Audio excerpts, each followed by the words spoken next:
I got the X-ray vision. I got the X. See right through all these bitches. Move to the left, move to the left.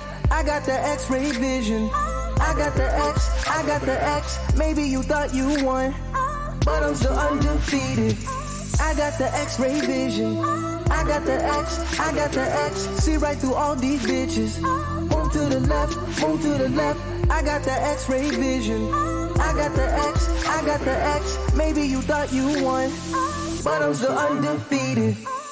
I'm seeing you. I'm seeing you. I'm seeing you. I'm seeing you.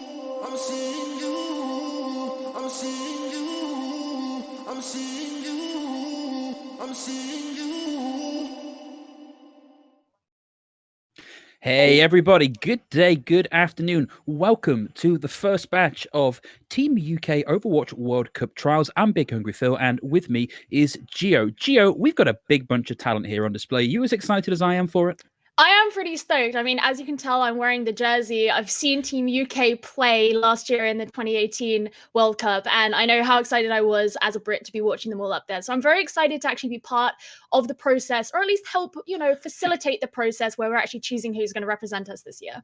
Yeah, it's a heck of an opportunity, and looking through the roster of who we've got playing today, obviously these it's tryouts. We're not saying we're going to pick red team or blue team, and that's going to be it. We're looking at individual performance here, but some names you all should recognize. We've got Numlocked in trials. Mikey A's played on Team UK for the past 2 years in a row. Cameron's come up through the UK through the collegiate scene, also in open division. So there's a whole range of talent from a whole range of places here. Yeah, that's one of the really nice things that we have here is that we have talent that both stem from, okay, they're not part of a team, all the way up to the Overwatch League. I don't believe we have any Overwatch League players actually in this tryout today just now. I mean, Numlocked, of course, did play for the LA Valiant, is now on the British Hurricane, and the reason that they were able to turn themselves around in Season 3 and get that second place. But, in Season 1 this year, sorry, not Season 3. But also there'll be other names that you may recognize, not necessarily from the team, such as George Lyon, who's a pretty well-known Overwatch streamer who's actually thrown his hat into the ring to represent the UK this year.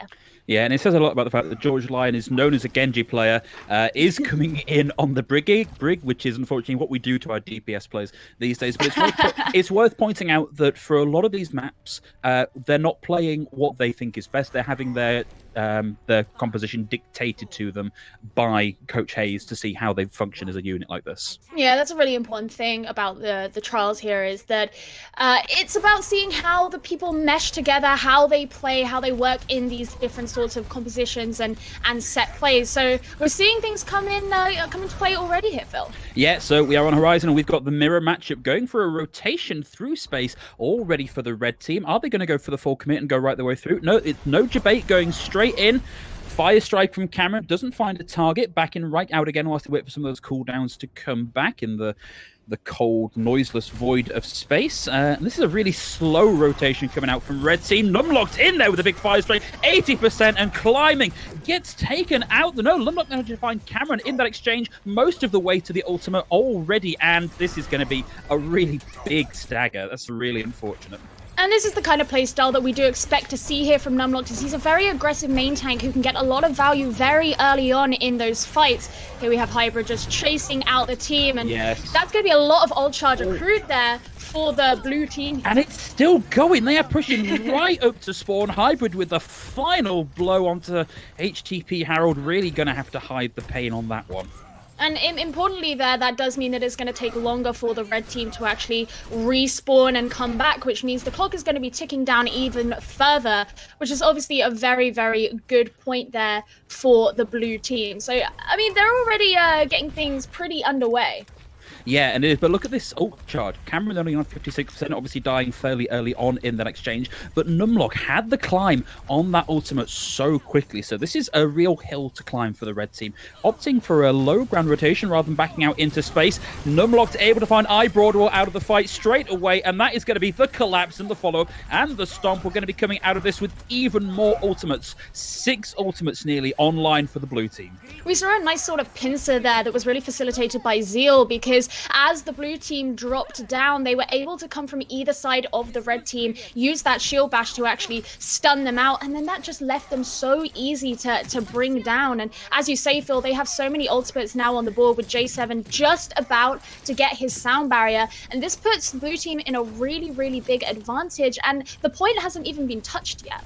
Yeah, it's unfortunate. They keep going for these right-hand rotations. It seems like the blue team know exactly what to do to handle it. But Mikey A does have a tool at his disposal here, but unfortunately, with 2 down already and with those beacon supports, that is going to be it for this push. We've got 1 minute, 20 seconds left to go on the clock, and red team really need to spice things up a little bit here, because at the minute, the blue team completely have their measure. Yeah, Mikey A was really waiting to use that bubble at the right time there, and he did get trapped into that side room by Numlock, who used his shield to just kind of hold him in there. But you're right, the red team just aren't really finding the right opportunities, or rather what they are trying to do is just being so easily countered here by the blue team. And we could put this down to some of the leadership by Numlock. We know that he's a very smart player. Yeah, it's a big grab it on Surge, locks them all up. Nothing coming out of the self-destruct, luckily. And this is it. We've been waiting for the ult Fiesta, and here it is. Everybody pressing Q. That was a huge shadow from Numlock. Puts 5 on the ground. So far, no kills on the back of it. George Lion coming in, swinging with the hammer. Not able to find any kills. And then once more, having invested pretty much everything into the fight, it is going to be blue team coming out on top. There's such a large investment there as well by the red team, and with just 20 seconds left and they weren't able to capitalize on it. The question now is what can they really do to actually be able to ensure themselves this point? One person I've got to say that I'm really impressed with so far, Phil, is Hunter. You know, he's really showing himself as a great diva here. Yeah, but we've got to get in and get this touch, and it seems like Hunter might be the one to try and contest that. They have managed to get overtime ticking up. Red team finally getting a kill they need. Numlock goes down, but that is both main tanks down, and Zeal able to get George Lion out as well is going to be absolutely disastrous. They were very close to getting that rally in just the right place to do the work it needed to do. We've got a Lucio on point, getting focused down hard. Diva going down as well. Also Hybrid with the high charge, 75% of the way to the ultimate already. They're not able to brawl it out as they leave the point. That is going to be all they wrote on that one. There's so much damage being done from Hybrid, which of course you do expect from the Zarya, but he was really a great duo there for Numlocked. Of course, in these kinds of compositions, you see the Zarya and the Reinhardt working very closely together. And Hybrid, of course, he hasn't got actually further than Trials. He's not even a Contenders player, but you know, he played in the Open Division in Season 2 for HSL, which is a well-known team. They're now in Contenders. They did come 5th to 6th in that Open Division. He actually played alongside IXL, who's also going to be trialing for Team UK, and he moved on to Team Luminance for the NA trial. So he's actually played in various different regions, and we're just seeing what kind of skill we have in these Tier 3 rosters if this is the kind of talent that it's bringing out. Yeah, it's one of the things I like to see is how, you know, we're a very small island over here in the UK, but the way that our talent has moved out and seeded themselves around the scene, not just in the EU, but in NA as well, and gotten all this experience, is just really, really fun to see that now all brought back into the UK to see what they can do stacked up together. All right, well, now we're starting to see the red team. They've actually switched colours.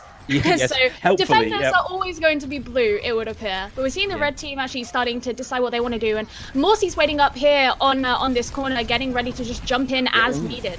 Yeah, nice bit of focus there. Very nearly got a target on that dive coming out from Morsey on the Diva. Wasn't quite able to capitalize and find anything on it. But the blue team are making the rotation to try and head off the red team as they back through this underpass. And it looks like they've got them well and truly pincered. They're able to outmaneuver them. Red team going for a further rotation around the side. But blue team, really great presence of mind, managing to get in and match them step for step in this big, deadly goat waltz. So far, no kills for either team.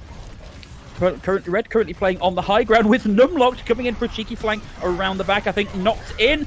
Nice charge. The wild charge finds George Lion, and that's going to be the follow-up. Shatter comes out for Numlocked. Doesn't connect with anything. The shield presence pretty good from Cameron. They're able to bring that to bear and stop that connecting. But that is going to be red team starting to get some capture presence on the point. The nice charge coming in from Cameron. Looks for a pin. Doesn't find anything. And that is going to be the red team capping point A. And what the defending team were really trying to do there was to hold off whichever exit way the attacking team were going to take. And they were doing it for a little while, but then what ended up happening was the attacking team, they rotated up onto that high ground. That gave them that, the high ground advantage, but it also meant that Numlocked was able to sneak around the side unnoticed, and they could actually, hold more than one entrance. Yeah, but Hybrid has the Graviton Surge, pops it out. Shatter as well in over the top, finds quite a lot on the red team there. Abs coming in with the Transcendence is going to keep a lot of them alive through that deadly ultimate. As they start to get the kills and the point presence they need to flip this over, we're very close to getting 1 point going. Graviton Surge comes out, locks them up. Self-destruct, Sound Barrier as well. Nothing coming out of either of those. The second self-destruct also failing to find a target. Hybrid does take out Morsey whilst they're DMX after the self-destruct. We are at 2 points cap now. If the red team can keep this momentum, they will keep this going. Shatter from Numlocked round the side, finds Mikey A, gets the kill. The displace with the charge, they're knocking them all off the payload. Coming in, swinging with the hammer. Broadwell coming in with the Transcendence as well. Numlocked finally goes down thanks to HTTP Harold coming round the back, and with the main tank down, that might be blue team finally in a position to see off this attack.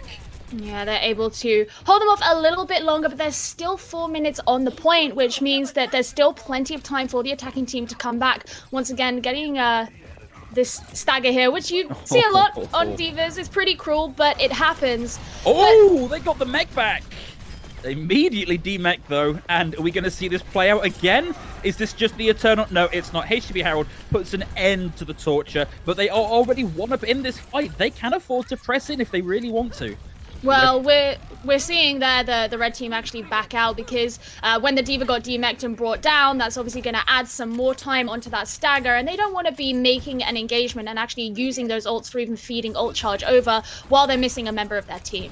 Yeah, they are going to be coming up on a couple of useful ultimates of blue team. Sound Barrier, Rally, Earth Shatter, Hybrid with the Graviton Surge in over the top. 1 kill on board already for the red team. 2 shatters, a huge counter shatter coming out there. Puts a huge amount of players on the ground. The self-destruct in the back. Red team once more, Resurgent in possession of the point, and that is going to be red team taking it. What a performance. It was pretty dominant. They actually managed to get both points, whereas, of course, the blue team weren't even able to acquire 1 tick on the first point. And I think some of it can go down. Again, I mentioned this leadership, and I don't want to just talk about Numlocked because there are 12 people here, but he is known for having very, very good game sense. And, we've seen him take these opportunities to kind of go around, sneak around, use those earth shatters when he knows that they're not going to be mitigated. We did see Cameron actually use a fairly hefty earth shatter there on the second point, but it went straight into a Transcendence and just wasn't able to receive that follow-up.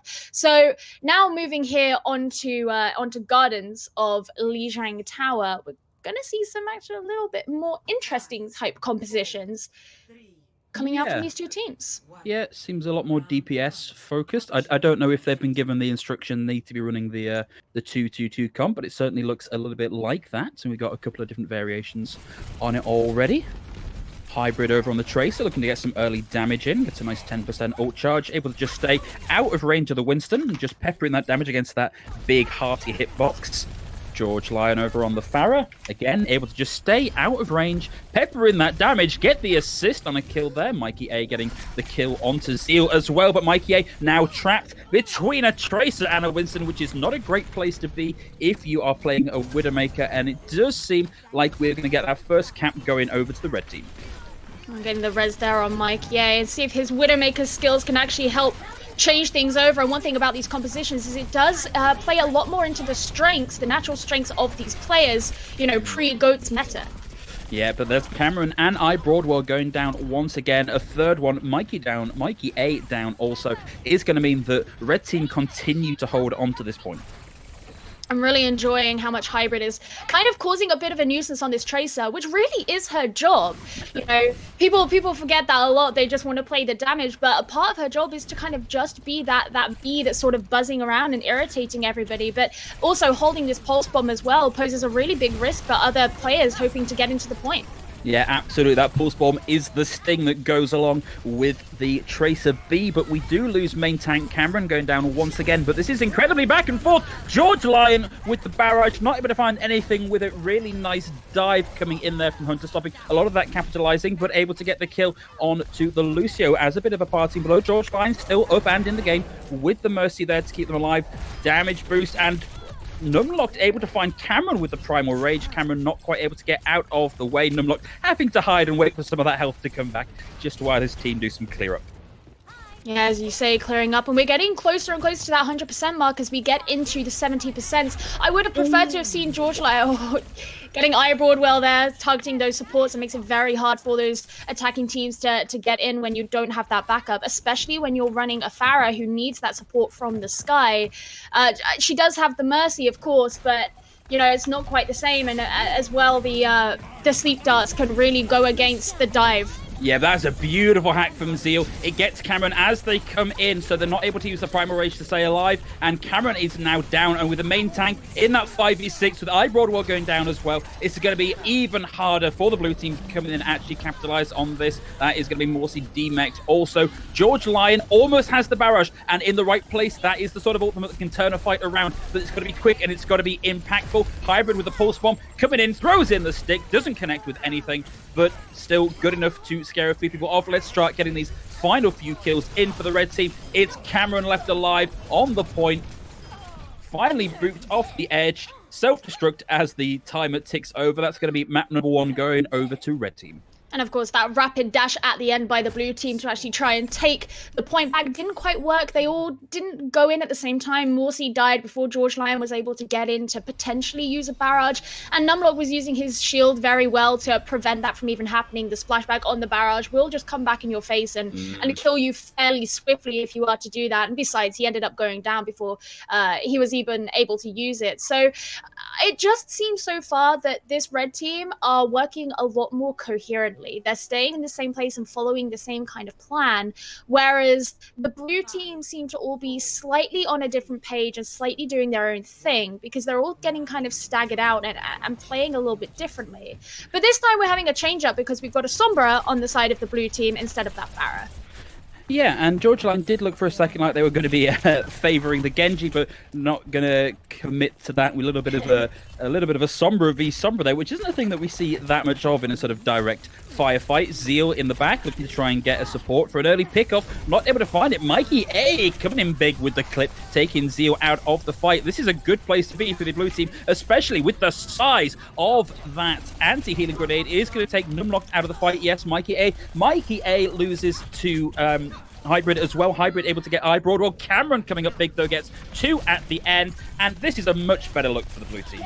Yeah, and some slightly older school Overwatch fans will be very happy to be seeing Mikey A here on the Tracer. He was known for being a pretty formidable Tracer back in his golden DPS days, and I'm sure he's really enjoying having that opportunity as well. But as you said, combined there with the anti-nade from Eye Broadwell really gave him the in to actually deal the damage required. Yeah, Hybrid's looking for a target here. Who's this pulse bomb going to go onto? Not quite able to do enough damage to get the demec, but whilst Hybrid's hunting, Zeal, Numlocked able to start getting kills who might not need this pulse bomb after all. Able to do that just pretty much blankly, completely clean.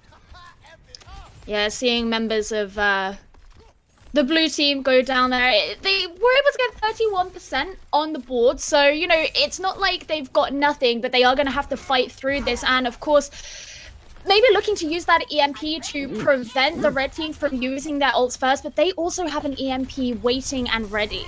Yeah, but Zeal gets hacked, isn't able to use it, and they're already down. Hybrid, and wow, that was... What even happened there? That was uncontested. Red team just gave it over. They knew they were down in the fight, but Cameron here, Resurgent, chasing them all the way back into their spawn. Big EMP and a counter EMP. The hacking of it all is going to be quite a big position to be in for both teams. Self-destruct used just to get the mech back here. Maybe we'll get a kill on the back of it as well. HTP Herald. Morsi gets one with the self-destruct. Hybrid getting the better of Mikey A once again, but this is looking really good for the blue team. I actually suspect there was a massive stroke of luck there that George Lion just happened to be outside of the radius of the EMP that was brought out there by Zeal. Oh. So he was able to use his EMP second, and of course landing that hack so that the red team weren't able to deal in the damage that they needed and use all their abilities that they were going to use to follow up that EMP. I suppose we will never know for sure if it was planned, but I do suspect it was luck. But it does mean that the blue team are getting closer and closer to 100%. Yeah, that's an interesting move from George Lion. Goes right into the back to find the translocator. Means that Zeal now can't get out quite as quickly as they would like to. And Zeal gets taken down. Just about had the AMP online as well. Numlock swinging the monkey arms takes iBroadwell out of the fight. There's the follow-up. HTP Harold going down as well. We've got a self-destruct for Hunter here. It needs to be big if they're going to stand a chance of regaining this point. No, it doesn't, because whilst they're waiting for that bomb to come in, just with their own cooldowns, red team come in and flip that right the way back around. Yeah, I mean, he didn't really need to use that bomb. You know, Cameron was the last person on the point. He got brought down fairly quickly, and he just didn't feel the need to invest the ultimate where he didn't need to. But look at the ults on the board now, because the red team nearly have a full house, and they have another EMP, whereas George Lion has failed to build up his. And here we go. Yeah, that's a huge hack. It gets 5. Beautiful play there from Zeal. Nano Boost is invested in onto, I believe that was Numlocked. And they are using that to huge advantage, finding the last few kills. HTP Harold goes down as well. So as we approach 50% of the point captured, this is a very good spot for the red team to be in. It's a great spot. Because they used the EMP just as they were coming out from the underside of those buildings there, so they weren't even near the point at that point, and that just lets this percentage build up so much faster. And here's another EMP, Phil. Yeah, EMP finds 3, but we're not seeing much by way of follow-up. None of those hack targets were actually targeted by the rest of the team and taken down, but Cameron, once more with an ultimate, is looking to bully them off the point, get them off the edge. It's going to be very difficult to displace that Lucio, because they can wall ride. Numlocked on the meantime, coming back in, finds iBroadwell, also taking out HTP Harold, so red team still in possession of the point. Here's a self-destruct, nothing out of that. Zeal able to TP out of the way, does get the DMEC, but is that going to be enough? Well, with 8% of the point left to go, I very much doubt it. This is a very tough pot to come back from the blue team, especially if you're going to lose your D.Va at this point in the game. It looked like Mikey was getting ready to use that, even though they had members down. But at this point, they don't really have much of a choice. But the red team are holding on to the point fairly strongly. Oh, that's unfortunate. George Lion comes zooming back in on the Doomfist, immediately hacked and just deleted from the game. So that is going to go 2-0 to the red team on Lijiang Tower. It's looking like the red team are actually being very strong so far in these trials. And yeah, just have to put it down once again too. I'm really loving the teamwork. I'm actually loving how the tanks are playing so far. I'm really enjoying Hunter there on the D.Va. I think he has a great way of playing where he's just constantly being where he needs to be. He's peeling where he has to. His positioning is great. I like his use of the defense matrix, and especially when you have 2 Annas on the board, you have to be looking out for those things, because of course things like the anti-nade are really important in these kinds of in this kind of composition.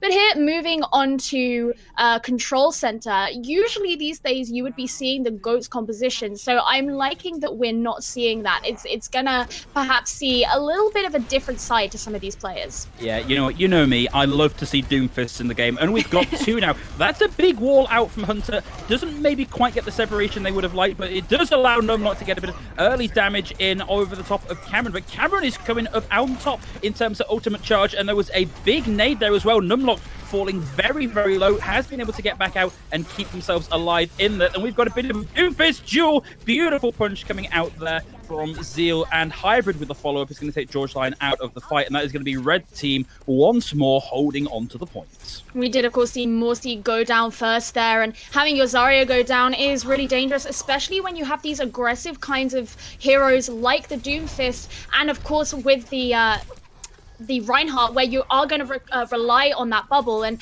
the fact that Numlocked went down so low after receiving that anti-nade but didn't actually end up dying is a really concerning thing to be looking out for. Yeah, Mikey A gets found out and has to back out of that. George Lion coming in, looking for a support.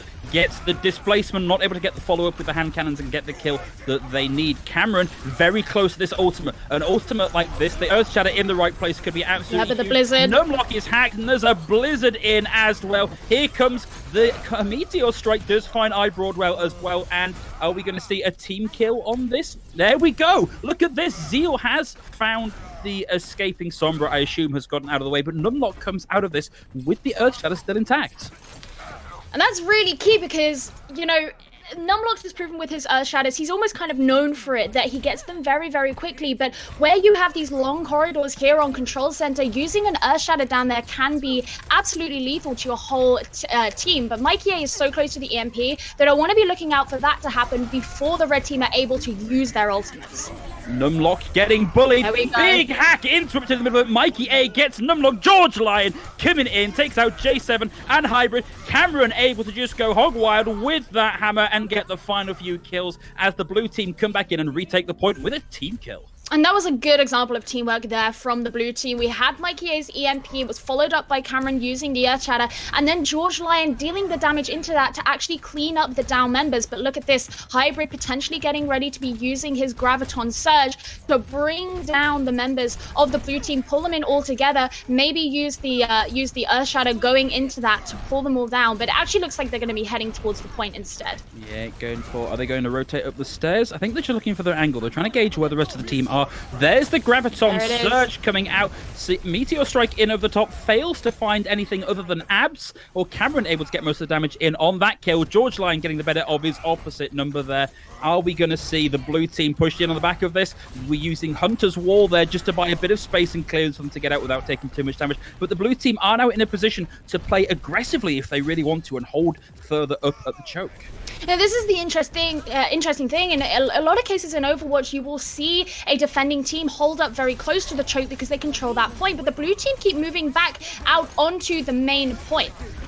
Yeah, well, here's a Nano Boost going in onto the Doomfist and a Graviton Surge into an Earth Shatter with a sound barrier over the top. It's going to allow George Lion to get the first couple of kills there with that Nano Boosted click from the Doomfist. And Red Team are going to back out and maybe wait for a little bit of reinforcement to arrive. Numlock does have another Shadow ready to go. We've got a Blizzard, we've got a Nano Boost. There's a lot to play with. Blue Team have invested everything except this next upcoming Meteor Strike. Yeah, and perhaps the blue team, you know, they weren't able to bring down all of the red team, but crucially they're able to keep control of the point. Out here comes the Blizzard. Yeah, Blizzard right, almost smack bang in the middle of that point. Hacking over the top. Zeal escapes that thanks to the Meteor Strike coming out as well. Not quite able to get the connect that they needed there to take Morsey out of the fight. Morsey able to bump themselves through it. Red team coming back, looking very, very strong. Still have 2 ults to play. Numlock was nobody there, buddy. You didn't need that charge unless you're particularly angry at the wall. Well, they've managed to flip the point, and this is pretty much only 1, potentially 2 quick fights before the red team actually are able to take this point. And looking at it, the blue team, they only have 1 ultimate. They don't have that really crucial EMP to use anymore, and Numlock has control of this choke.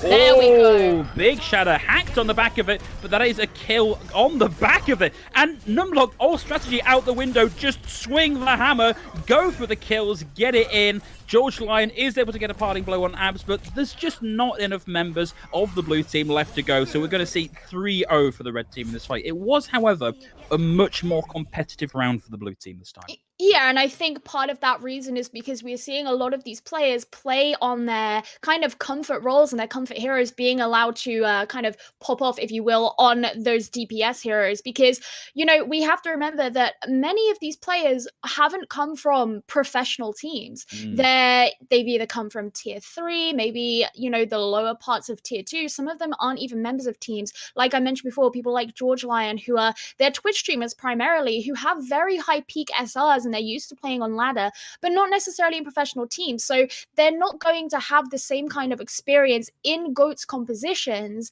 that someone like Numlocked might have. You know what I mean? So that's why we're seeing it a little bit more competitive when these players are being allowed to play on the heroes that they personally feel like they have the highest skill on. And it's an approach I absolutely love because it removes the barrier for entry. You know, maybe you're from a part of the world where you have the chance to excel personally, but there just aren't the opportunities. You know, you never get onto an OD team. Nobody scouts you to come to a contenders team. But, you know, you just have this big box full of evidence that shows how good you are. You know, George Lyon, I think I've said a couple of times now, very well known for his Genji play. And so he's able to come in and say, look, guys, I've never been on a team, but here's my VT, here's my list of credentials. And who wouldn't want somebody on your team who has that much evidence of how well they can play? All they need to do now is prove they can work in that team environment. Yeah, and it's obviously important to note that as well with the GOATS compositions, it's not just about comfort picks, but also about the fact that it a lot of times comes down to synergy and how well you work with your team, and you have to know each other very well to do that. And when you have people like, for example, HTP Harold, who's playing in NA contenders at the moment for Grunto Esports, you know, his team that he's used to playing with, they're thousands of miles away. These aren't the usual people he plays with. So even though you may be pretty good at those kinds of compositions usually and actually a very talented player, playing with all these new people, that's not the ideal composition to be doing that in. So once again, yeah, it's very nice that we're actually getting to see some examples where these players are being able to play what they feel the most comfortable on. And you're right, it has come out and been a little bit more competitive as a result. And it was a 3-0 on Lijiang Tower, but we were seeing some fantastic team play from the blue team as well as the red team. Yeah, some fantastic team play in compositions that aren't maybe what we're used to seeing. So that was a pretty much, I think it was 2-2-2 specified across that last map set. And so we saw, you know, Sombra, Tracer, Doomfist, Widowmaker. Saw some Pharah. And yeah, I knew you'd pick up on the Pharah. I didn't have to pick on that one. I knew you'd correct me when there was a Pharah on the field. But, you know, for a long time, even with where we are in the meta at the minute, when we're seeing our damage compositions, our bunker compositions, GOATS has been number one for a long time. So to come in with a bunch of people that you may not have played with or might not have played with for a while, and to have to develop that synergy on the fly to run some of these compositions, it's a big ask. And if you've got a natural leader on your team, so Numlocked, who we know is very much an in-game leader, knows how to direct people, can do the micro and the macro management, up against someone, say, like Cameron, who maybe isn't as experienced as that, then it's going to lead to some strange matches whilst they figure out these synergies. Yeah. Well, we're going to be going into a short break just before the teams come back for their next game.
Hey everybody, welcome back. We did warn you it was only going to be a short break, and we are back. And those of you that have played the game before might recognize where we are. We are in Dorado, our payload map. And one of the big changes you might notice is Numlocked and Cameron have swapped places.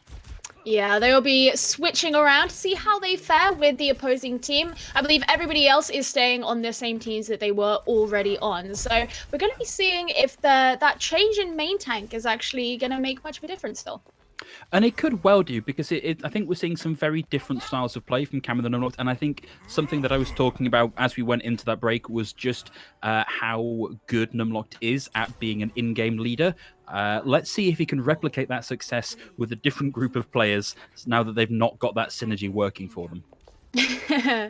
We have to remember that, Numlock, Mikey A, I don't actually know if they were on British Hurricane at the same time. I think they just kind of shared the roster at the same time for a very short period. But they've both, been on that same roster, received very similar coaching. So it'll be interesting to see how they work together. But Numlock, first person to go down. Yeah, Hybrid with a nice shot there onto Numlock. But George Lyon managing to find Cameron as well means that neither team has a main tank. So all bets are off until, of course, J7 is able to bring Cameron back into the fight. And we are on board with George Lyon. He's got himself that tasty little Mercy pocket. So he's a long way into getting his ultimate. Hybrid finds Mikey A. Mikey A, I don't even think the new Hybrid was there. The follow-up gets Morsey as well. This is a huge play from Hybrid on the low ground, far up, playing a very aggressive style of Widowmaker. Oh! Yeah, Hybrid, what?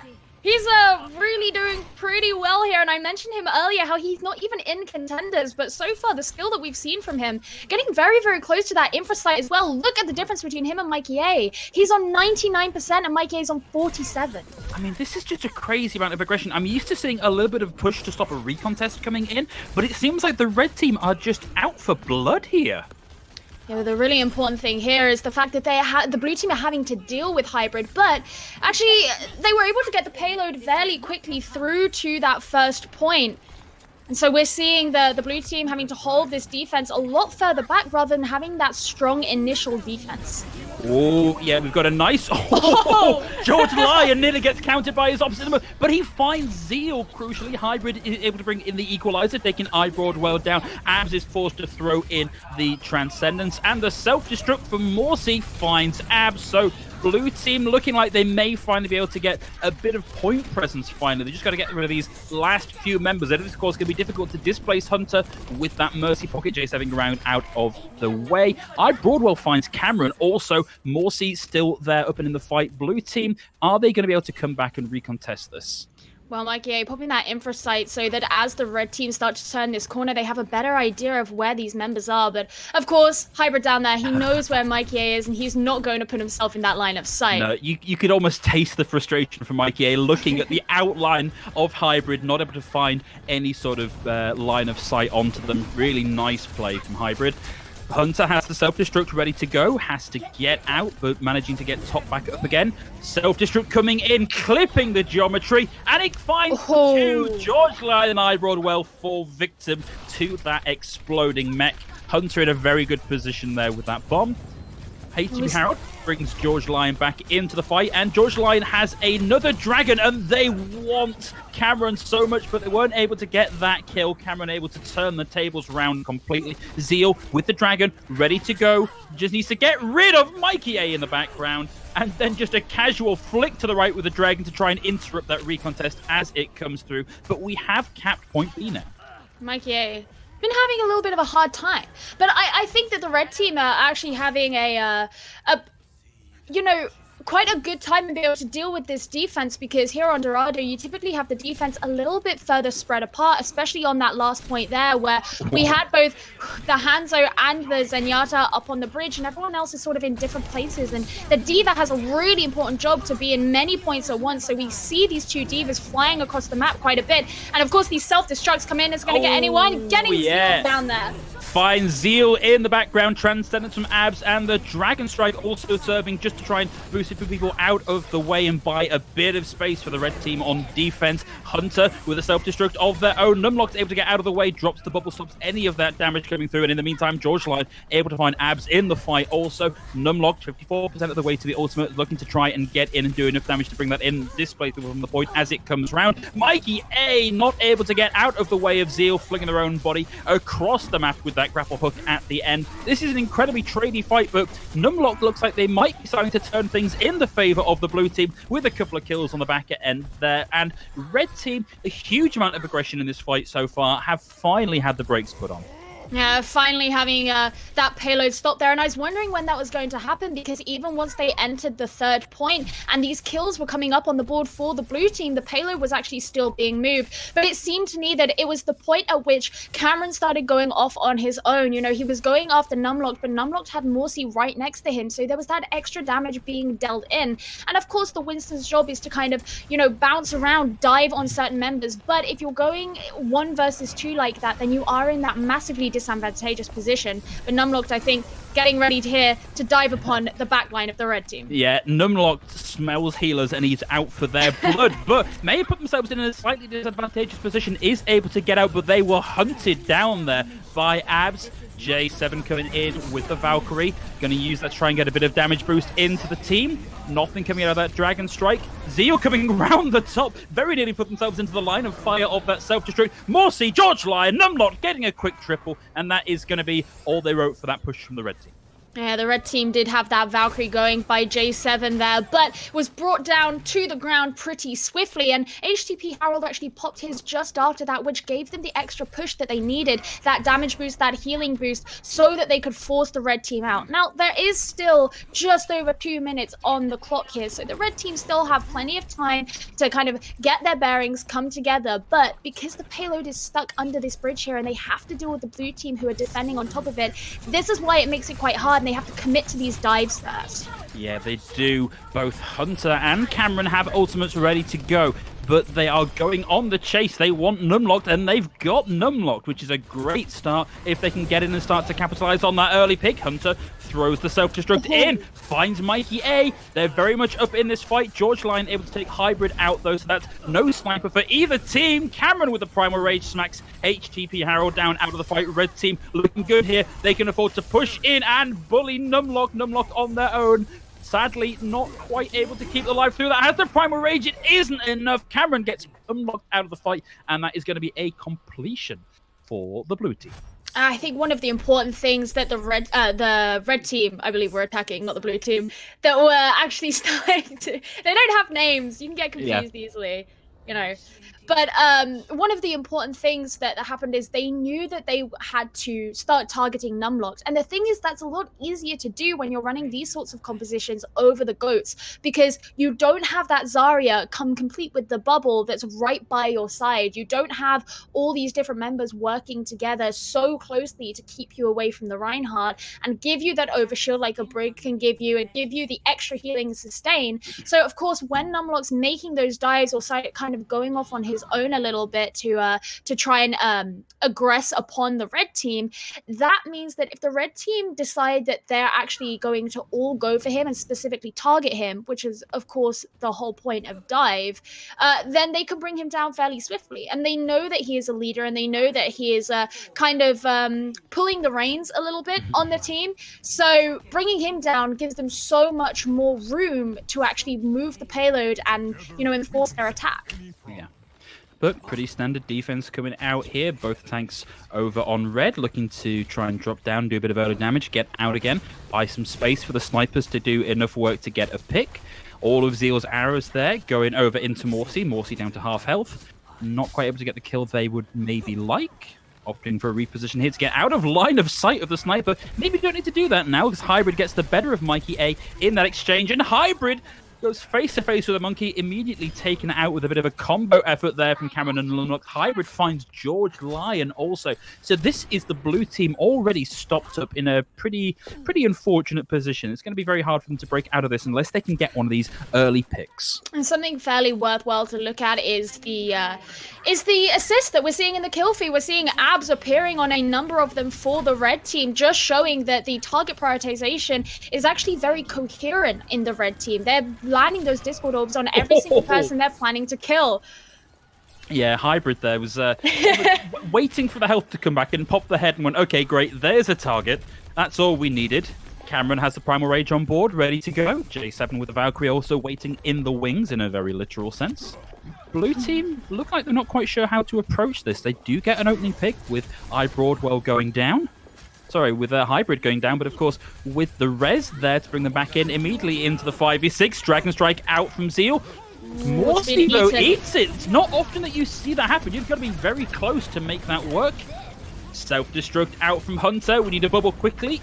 Doesn't matter. They were too far away from that to do any real damage. And the chase is on from Cameron with the Primal Rage, bullying the Diva down there. And there's the pilot form got as well. But Cameron needs to get back into the fight to start supporting his team again. There we go, getting in. Also finding the Hanzo. But again, with the Mercy Pocket, it's not very easy to get a kill. Unless, of course, you can do burst damage in the style that Zeal can do it here. Numlock falls very, very low. Gets taken out again. George Lion with a dragon ready to go. He knows where everybody is, but probably doesn't want to use it without the tanks there to capitalize on the space make.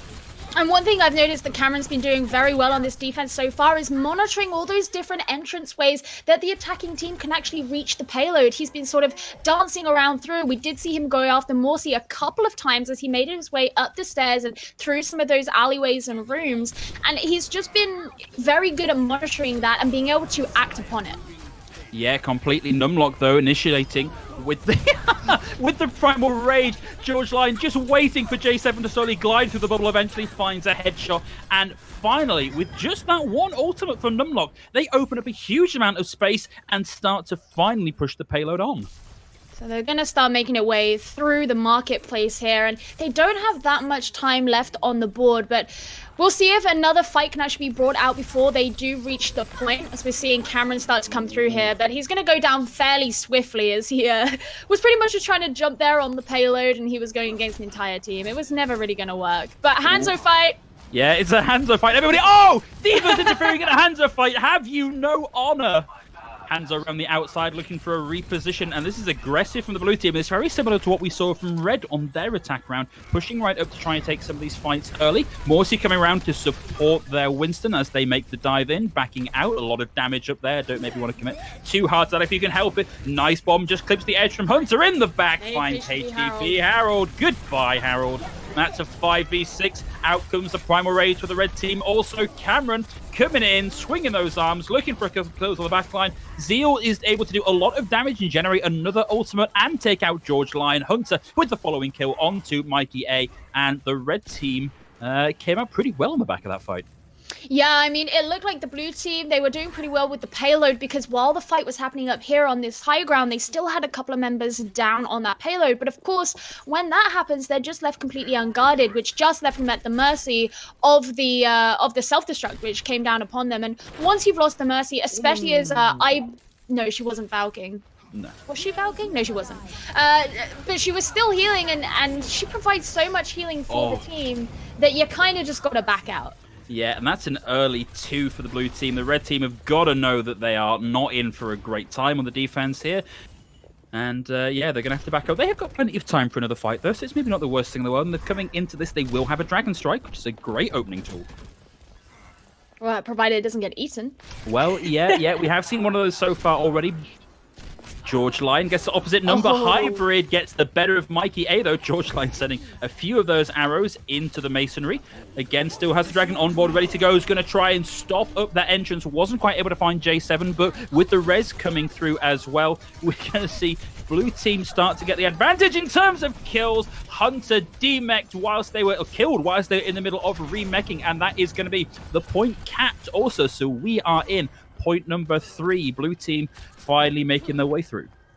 So now this is actually probably the closest that we've seen, because of course the red team managed to finish with 1 minute 20 and we're on 2 minutes 20 now. So if they can do it in under a minute, then they'll actually have done it faster. But we're seeing Zeal get ready to potentially use this Dragon Strike as the members of the blue team come in to get the payload. Here we go. Oh, the second one eaten today! Morsi, absolutely hungry for these dragons. Morsi, you know, he plays on the roster of Angry Titans, who were the most recent contenders, Europe champions. So he will have, you know, been used to this kind of coaching to know, you know, as a diva, you got to be hungry, you got to eat everything you want. And so he is a very skilled player. We saw him on that roster. He's actually come back to it recently. Numlocked, bringing down Hybrid though. Yeah, nothing out of that self-destruct either. Blue team have the high ground advantage at the minute. I can't believe that res came off. HTB out, able to bring Numlock back into the fight. You can't afford to ignore the Mercy, guys. They completely undo almost all of your hard work. Zeal has the dragon ready to go. Self-destruct comes in over the top. Not able to get out of the way. Morsi gets two. The main tank and the Hanzo going down as well. George Lion with a dragon of their own coming in. Big doing a bit of damage. Not quite able to get kills. Is getting a little bit of credit for that in the kill feed. But they are about to roll in. And it looked like it was going to be very hard for them to do this in 1 minute 20, but they've almost got there in 1 minute 10. Just got to get these last few pesky stragglers off the point to actually complete this. I think this has been a really, really good showing from the blue team, despite how much they were stopped up at the beginning. And we've got trades coming out, Hunter coming in on the wrecking board out to try and keep things alive. Nice initiation with the power drive. Sends Numlock up into the air, and that is going to look like a lot more members of the red team available around the cart than there are on the blue team. We've got the spin cycle set up and ready to go. Mikey A coming back in on the Tracer is going to get the final kill, and they roll that into complete. I think watching Morsi there just sort of like rotating as he was trying to shoot the wrecking ball was pretty funny. But yeah, I mean, I think the Transcendence that we saw come out of Abs at the end there was a little bit early. Of course, you know, you do use that as the Zenyatta to try and touch the payload so it doesn't manage to get to the end. But, you know, there weren't enough members of the team to kind of follow that up. And that meant that the blue team were able to just use their Transcendence and then have all that more power and all that more healing to be able to hold the red team off. Yeah. Yeah, but I still think that was a really, really good showing from both teams. And I think it's interesting that with the change in main tank, Cameron actually seemed like the more dominant player here. Certainly the red team looked to be giving the blue team a much harder time, particularly on that first point, particularly coming round just before you reach the choke at the top of the slope. So I think maybe our initial thought that a lot of this was on the back of just the main tank is maybe not quite as true as it was, because I think the individual members of the teams here are doing a lot to prove their worth. Oh, yeah, for sure. It certainly gives the idea that perhaps just this combination of players just seems to work a little bit better together, and they have a better idea of what it is they want to be doing, whether or not it's a follow-up on an idea or just, you know, pure intuition. I mentioned it earlier. I liked that Cameron was monitoring quite a lot. I thought that was very smart because it meant that he was able to make these kind of key plays that held members of the opposing team back. But here we go, as we move into Numbani, it is going to be the red team who are going to be starting off on the attack, and the blue team who are going to be starting off on the defense. It's looking like maybe we're going to get some Numlock Darissa. Well, no, what we're actually going to get is a remake. So we're going to be coming back into this. Yeah, one of the things I wanted to talk about very briefly is we've spoken a bit about Numlocks and Cameron. So Cameron is certainly for myself and Gio, who've been involved with the NUEL, who are very kindly hosting us on their channel today. He was known as being like the tank carry for his team, the Caledonian Chargers, competing in the NUEL. So a lot of pressure on him to compete at that level and do a lot of the heavy lifting for his team. I imagine it's a lot more of a enjoyable environment for him to be in here, where he has teammates that he can be confident can perform at his level. Well, we also know that Cameron, actually, he's a frequenter of Insomnia, which is our biggest LAN that we have here in the UK, and has played on stage there many, many times with, you know, other members of the trials here for Team UK. So he's played with Luxfons, Adam, Yamba. These are all people who you're going to be seeing over the next couple of weekends. But when we talk about these university players, we can't forget J7 as well, who we have here on the red team, who has also competed in the NUEL, as well as the King of the North and other university university competitions. Yeah, so we've got a this is fun. I like this. We've got a classic. We've got a Sombra dive coming in against what we'll be calling the Clockwork Vendetta comp. Early hack onto iBroadwell doesn't manifest itself into a kill, and the bunker is still set up, but it's being heavily disrupted. Hybrid here looking to get a hack, gets hooked instead. Morsi with the first kill. Is that going to be enough to kill that big sleep coming through as well? But Zeal is on the chase, wants some of this damage for themselves. Unfortunately, Lumnocked able there to take him out with just a casual flick of the hoof from the Orisa. And that is going to be blue team holding on to the point for now. And this is the thing with this kind of defending composition is, you know, it doesn't necessarily fall that vulnerable to a dive because it is quite beefy. And when you've got that Roadhog who not only has his breather where he can, or his take a breather, sorry, where he can heal himself, but he also obviously has a lot of HP, just like the Orisa, who has a Fortify. These are two tanks that can really look after themselves and are very hard to bring down. And with that hook, it makes these sort of diving and small squishy DPS heroes quite vulnerable. But look, we've got exactly the right tool here to crack this open. We've got the Dragon Blade and the Nano Boost. The Nano Boost does not come out. Yes, it's finally there, ready to go. Zeal on a rampage with the Dragon Blade. Gets HTV Harold, but George Lion, Morsi and Mikey all there to basically nullify all of that investment. A huge play, but just on the back of cooldowns, the blue team were able to fend off that attack. I mean, who would win in a fight? Dragon Blade or a nano boosted Torbjorn? Because that's exactly what we just saw. As soon as that Genji went down, we just saw the, you know, happy little shiny Torbjorn like skipping away back down the blue hall, and that's what happens when you have this kind of composition. You know, this is actually the first time I've casted this composition, but as you said, you know, those who are familiar with Clockwork Vendetta. Trid likes to call it the Old Clown Road if you watch Contenders Europe. Oh, do you not like that? It feels a little bit demeaning for me, but we've got the turbocharger. I've got the turbocharger on the field, is going to make a dive even harder. But it looks like the red team are just going to back out, but no, there we go. The EMP comes out, but crucially, it doesn't get Broadwell able to bring the Transcendence into the fight. And we've also got the Blizzard and the Molten Core, which is a great big get off my point from all members of the blue team. But we do have a kill coming through. Cameron managed to take Mikey A out of the fight. The Primal Rage is coming in, and they're going to try and bully their way through. That is the turret and the mech down. Kills finally starting to appear on the board for the red team. Just got to get rid of this last couple of pesky tanks. Down goes Numlocked, and it's just the Roadhog in the back, finally down. A really nice hold from the blue team. Sadly, not quite enough when you've just got everything thrown at you from the dive. Well, one thing quite crucial that they did there was they used 3 ultimates in one go. The Transcendence from iBroadwell was actually really good. Of course, you want to avoid those EMPs, but they actually used the Blizzard, the Molten Core, as well as the Whole Hog. So, and these are all CC ultimates. You know, the Whole Hog can push members away as well as dealing damage, and that meant that when that dive happened, they just had nothing to offer, and they just all fell.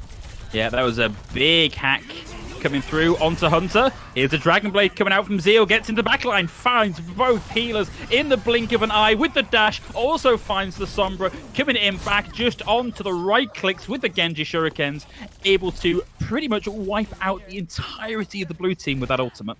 Now, unless I'm seriously mistaken, I actually don't think that Zeal was the recipient of the nano boost there. No, it didn't look like it. No, it didn't look like it, but Abs definitely used the nano boost, so I'm not sure if that was a misclick and someone else managed to get it, but... I think we might have had a boost here on the field, is my guess. At the end of the day, you know, it worked. He managed to get a load of kills, so I guess it just goes to show. But it is a shame because it means they don't have that nano boost ready for the next fight. Ooh, George Lion caught out of position. Not entirely sure how that happened. Cameron landing on the invisible Sombra hybrid. Takes a little bit of heat there. Hunter, without a mech, finally back in it. Has found HTP Harold as they come in camp point 2. Yeah, so that was actually a lot quicker than for point 1, and it's because they had that momentum. You know, as we saw, the defending team did change up their composition after point 1, which means they had to build it all up from the ground again. And so now they're going to be moving on through, and actually this sort of car wash area can be quite difficult to have a fight through. So it's actually really good for them that they've managed to push the payload through without actually having to deal with a fight going through that choke point. And it's pretty much just going to be here at the end. Yeah, particularly as we've got hybrids EMP on board, ready to go. Doesn't need it to secure the D-Mech, and we've already downed Mikey A as well, so they're in numbers advantage territory. The EMP comes out from George Lion, finds 3. Hybrid, Zeal, and Hunter all getting hacked, but it didn't catch J7, who put the overshield on. There's the hack coming out from Hybrid, also gets 3. George Lion goes down. HTP Harold, Numlocked still hacked. Numlocked able to get the kill even with the EMP on top. The self-destruct comes out from Hunter, also doesn't catch anybody. They may have to back out here because the respawns are starting to come in thick and fast for the blue team. It's going to be quite hard for them to do enough damage through this to actually secure the point. And they do have enough time to back out, you know. It's just over 2 minutes to go. They only have to take it a couple of meters, so it's better to go back and have their reserves. And what they did attempt to do was actually fairly decent, you know. It's fairly standard. They used the sound barrier upon receiving that EMP to try and keep them all alive. Zeal still went very low. He's playing very aggressively. And Hybrid retaliated with his own EMP, but members of the red team did end up going down before they could actually force themselves onto the blue team and therefore had to go back. But in comes the Dragon Blade. Yeah, out comes the sword once more. There is a defensive self-destruct, but it's not going to be enough as Zeal comes in, gets 4, and the follow-up from Cameron, and Hybrid is going to see them roll this right the way to the end with 1 minute, 30 seconds left on the clock. And we saw that assist as well from Abs, just showing that that I believe Abs did use the anti-nade, which just helped bring down those members very quickly. And as you say, they now have a full hold. So let's see how the blue team can do themselves. I highly doubt they're going to be running that similar Clockwork Vendetta composition on attack. But I mean, Clockwork Vendetta do it, so... If it's good enough for Clockwork Vendetta, I suppose then anyone gosh darn can. it. Yeah, but I mean, look at this defense, Phil. Yeah, I expect they've been asked to run this because it's if it's not the most meta of compositions, it's a thing that we've seen in a number of places can work if you've got the mechanical threshold to make it work. Yeah, it is looking like these are most likely. Although J7... Is Zenyatta part of the Clockwork Vendetta composition? Yeah. Oh, it is? Okay, see, I literally am so unaware about Clockwork Vendetta. I feel like the one person in EU who doesn't really know all that much about them. Didn't they smash your favourite team the other day? How about we don't talk about it? Shout out to Angry Titans. Okay, but we've got another dive coming in. It's a variation on the dive, though. We've got the Wrecking Ball coming out for Numlocked here. Yeah, that's actually quite interesting. But on Numbani, where you have these high grounds, if you can actually get the momentum around and be able to swing yourself up and bring a pile driver down, then it could work pretty well. But where the red team is situated is quite covered. So it would be quite interesting to see what he decides to do here. No, he's not just staying on the Wrecking Ball. He decided to work. Bit of an early scout. Yeah. Just going back to the standard Winston to be going for a regular dive. Yeah, I like that they've got Hunter here clearly on Sombra checking duty. Nice wall comes out to split off that dive as it came in. They're playing in a really distributed style, which I think is why we saw those initial 3 picks come in so early on. This entire hold has just completely fallen over for the red team, not adhering to the Clockwork Vendetta comp principles at all. You say that as if they're like letting them down. Well, yeah, a little bit, frankly. Yikes. Well, yeah, no, and as you say, the blue team have been able to take this fairly quickly. We're getting quite aggressive play here from George Lion, just bringing in any of the stragglers from the red team who are trying to touch onto the point before it can actually be capped. But of course, it's just going to be going on through there with just over 5 minutes on the clock, which is fairly beefy for a time bank. That's a big old time bank. And if I can just dip into the 1 or 2 wrinkles I do have in my brain, the point I was trying to make was that they were playing in 2 different locations rather than bunkered up together, and so it was very easy to pick them up. I see what you mean. Yeah. George Lion has the Dragon Blade ready to go once again. Mikey A has the EMP. So this is a pretty powerful combo if this comes off. Mikey A looking to get in around the back, looking to see if they can get some nice supports in this as well. There's the initial hack onto Abs. Has to get out, doesn't use the EMP, but George Lion coming in, gets the couple of kills with the Dragon Blade on the back. Not quite able to get the follow-up onto the big, beefy Roadhog, but there's enough taken down on the red team that honestly, you can count this as a fight win.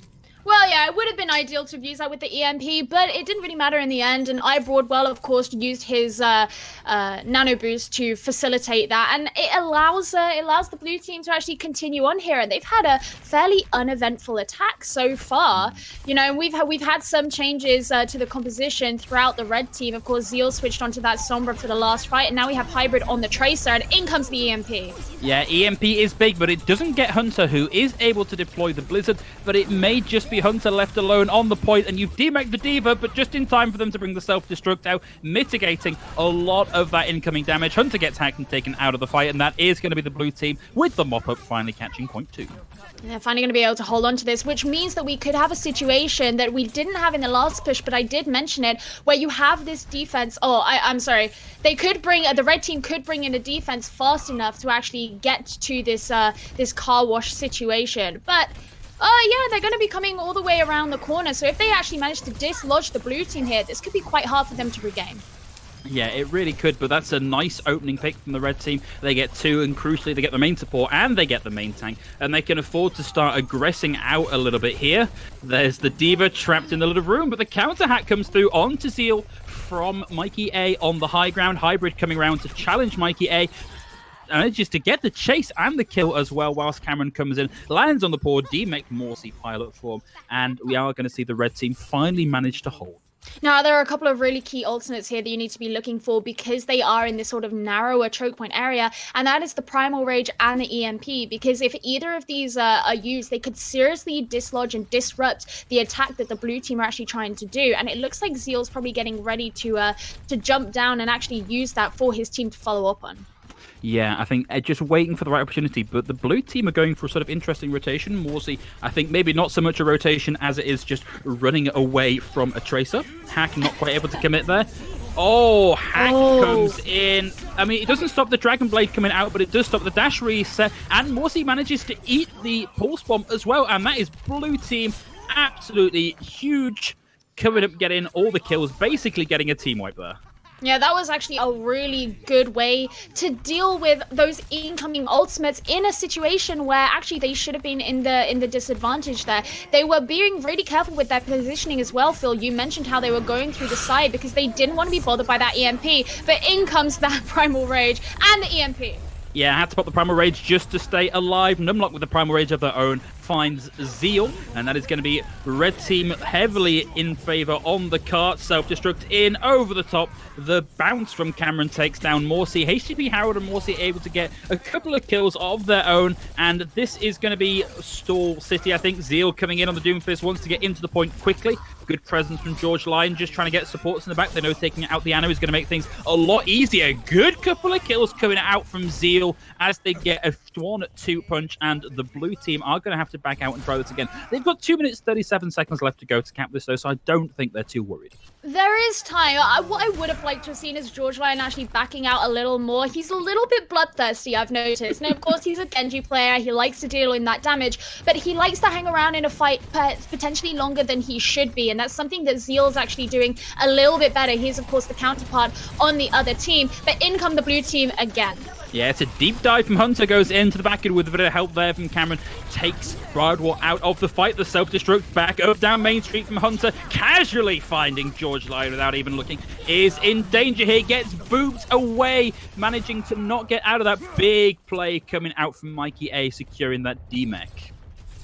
And now Zeal's looking like he's actually going to be going in and dropping behind. But Mikey A potentially looking for his inlet to see where he's actually going to be using this EMP, because it's going to be something he wants the team to follow up on really well. We also want to be looking out for the Nano Blade potentially that should be coming out from George Lyon. And if they can get this dive right, then they should be able to bust through this defense. Yeah, well, that's everything now. EMP, Sound Barrier, and the nano-boosted Dragon Blade as well. 2-3 in the D-Mech coming out from the Dragon Blade. But we are going to see another fight coming in here from the red team. There was just enough time for them to get in and start to lose. The blue team needs to aggress in. Numlock has a Primal Rage ready to go, which is going to be huge for stopping them getting in. Hack doesn't quite come through onto Hybrid, who's able to get in with the Pulse Bomb, throws it in, but nothing doing out of that. Big Hack coming through. Self-destruct also finds nothing. HTP Harold is able to take Hunter out of the fight. and we're going to go right into scrappy territory out of these stall picks coming in. Hunter and Zeal wanting to get back into the point as quickly as possible. Nicely coming through there onto Morsey. Doesn't result in a kill, but once more, the red team have brought this bouncing right the way back, finding just the right kills in just the right places to stop the blue team aggressing in. When they're in this situation where it really was a dry fight, there weren't any ultimates on the board, and the red team are just so close to their spawn there, and they can all just come out and deal all this damage with, you know, a fresh set of health, which the blue team don't have. And of course, you mentioned Morsey getting slept. He did get damaged, which is why he woke up, and it just means that the blue team were a lot easier to bring down, especially when they just had no ultimates to kind of add to the fight. Yeah, aggressive positioning from Zeals there to see him both displace the Winston and come out of that exchange with his ultimate ready to go, which can be so powerful for zoning people off, and finds George Lyon, the primal rage from Cameron, also managing to get Broadwell and HTP arrowed. Zeal repositioning onto the payload, stops the recontest with a pesky uppercut, taking Numlock out of the fight, and with Morsey down, that is going to be the red team holding off blue before they can cap. And they were having such a good attack as well. But it did get to the point they were being very aggressive. I mentioned how George Lyon likes to play, and it meant that they were using quite a lot of ultimates. And by the end, the red team were just kind of building them up a lot faster because they were just able to farm off from their defense and changing up their heroes quite a lot. You know, we saw these Tracers come back on the field, and Hybrid was actually receiving, I think he received a nano boost at some point while he was playing on that Tracer to help him, to enable him in those fights. So they knew how much damage he was doing and really going for those damage dealers on the side of the blue team. But it was by no means a bad attack. No, completely true. But I think what we saw there on that defensive round from the red team is a team that are not familiar with playing this bunker style of composition. Yeah. And so they just didn't quite have the key ingredients. As soon as they were off that and onto something they were a bit more comfortable with, they looked great and, you know, completely held off blue at the end there. So maybe something for these guys to be working on in the meantime whilst we're waiting for the remainder of the trials and for decisions to finally be made. Yeah, I mean, as you mentioned, you said they kind of split off and went into two different sort of areas. And of course, you really want to be relying on that Orisa shield to be providing so much of the shielding and the protection. And if you start kind of, you know, peeking or just going around that, being a little bit, whether it's cockiness or whether it's just confidence, or you just generally don't know that that's what you're supposed to be doing, then that's when you're going to actually start being picked off. And that sort of composition is one of those compositions that is a little bit like it has to be completely balanced, otherwise you have that opening where people can just get in. Well, but we're going to be moving back to Ilios, Phil. We are, just quickly, it's a comparison I keep making, is it's a lot like goats in the like, it looks super simple and you think, oh yeah, I've just picked these six heroes and we win, but it's not. There's a lots of bits that, you know, come in and mesh together for it to work, and if you don't understand them well enough, you know, the whole thing falls over. Right. Yeah. I completely agree. Yeah. But you're right, we're moving over on to Ilios, and we've got the mirror matchup coming back in. We've got Zenyatta goats on both sides. I feel that there's going to be some dismay on these teams, because after seeing those Widow battles on Dorado, they're probably going to be wishing this is the map where they want to be doing those Widow battles. But no, we're coming straight into this goats on goats fight. Yeah, completely. Numlocked able to get in there and do a lot of opening damage. The third of the way to that ultimate already. Cameron actually leading the charge, and that's a nice opening pick. The double boop coming in from J7, and the charge out from Cameron is going to spell disaster for the blue team, as the Reds are going to press right in and try and get this final kill onto the Zarya and make the stagger even better, but they've not quite managed to do it. They have flipped the point, however. This is a really nice thing about J7, actually, is when he was playing the Mercy earlier, he was so receptive to doing those, you know, the resurrects and providing so much healing. But on the Lucio, he's actually been really good at booping. This isn't the first time we've seen these really damage-heavy boops where he's either environmental killed or managed to demech a diva. And this is something we want to be looking out for, because this guy hasn't even played on an open division team, to my knowledge, and yet he seems to have a lot of skill for the hero.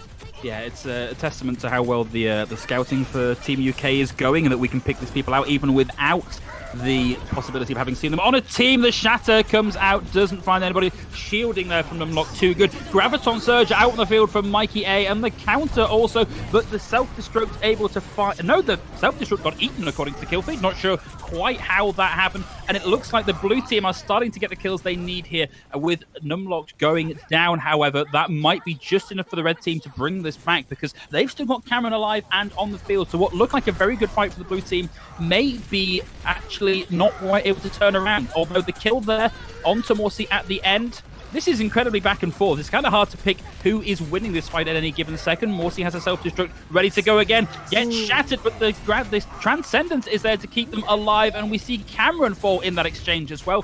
Hunter with the self-destruct coming in. No, sorry, Morsi's self-destruct finds Hybrid. iBroadwell with the follow-up. Blue team may finally flip this over after an incredibly difficult fight.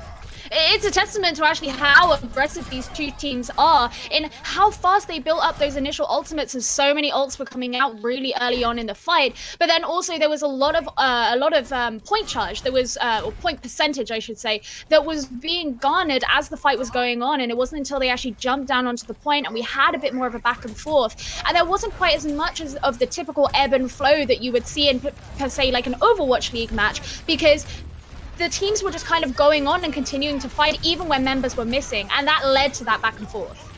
Yeah, big that was a huge shatter. Puts 3 on the ground, gets the initial kill onto Cameron, and crucially Zeal used the rally in that fight. It means they're not going to have that. It was an aborted fight. They've wasted that ultimate.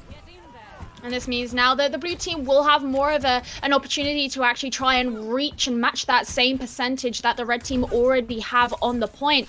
And crucially, again, they do have, this ultimate advantage. They've got the rally ready to go, which is going to be really key heading into this next fight, so that they have that extra armor, and which Zeal just can't provide for the red team. So they're going to be relying on things like the Graviton Surge. Yeah, the blue team have hit this sweet spot of ultimate cycling through, so we've still got the Graviton here from Mikey A with a reasonable amount of charge. The Graviton Surge comes out, it locks them in. The sound barrier, the self-destruct, nothing coming out of either of the self-destructs, and the Transcendence out from Abs. Also, Numlock throws in the shadow, Cameron throws in the shadow, and it's Cameron that comes up bigger there in the end. Hybrid, able to take Numlock out of the fight, is absolutely the signal that the red team need to go to start getting the rest of the kills and flip these points over. And Morsi gets DMX'd, not quite able to find the kill over on to George Lyon, finally managing it there. Hybrid falling very, very low, but with a bunch of charge, ready to go. Real glass cannon territory as the red team bounce right back in. They are going to win this fight, flip the point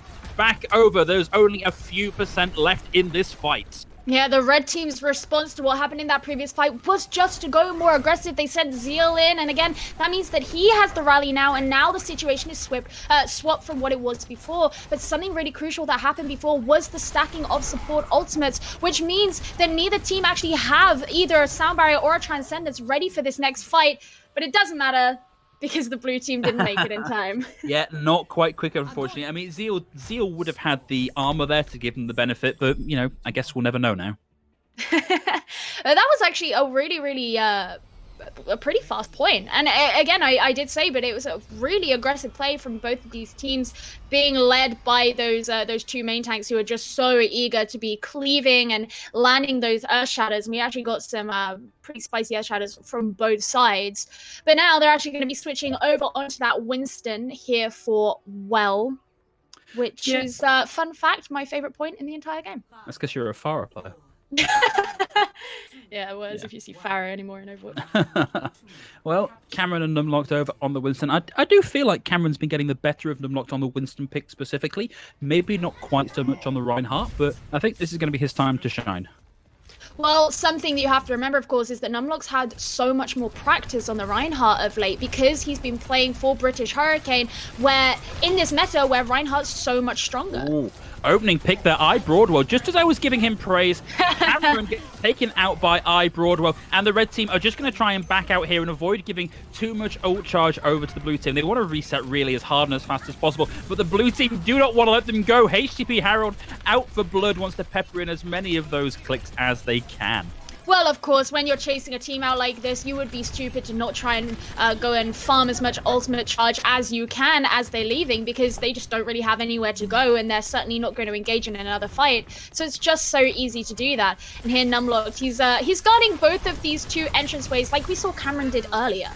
Yeah, and building up this ultimate very, very quickly. A nice tick up of 20% there. They're going to have that any second now, falling very, very low. Has to reposition around the house or else get knocked out of the fight. In comes the dive. What a beautiful position to be in there, in the position where they can boot people down into the well with those arms. Not able to find anything of it so far. Morsi has the self-shoot ready to go, and they've gotten the better of the opposite number. Hunter losing the mech as well, but Hunter able to take the enemy Brigitte down as well. But we're at 43%, and the red team still no closer to capping this point.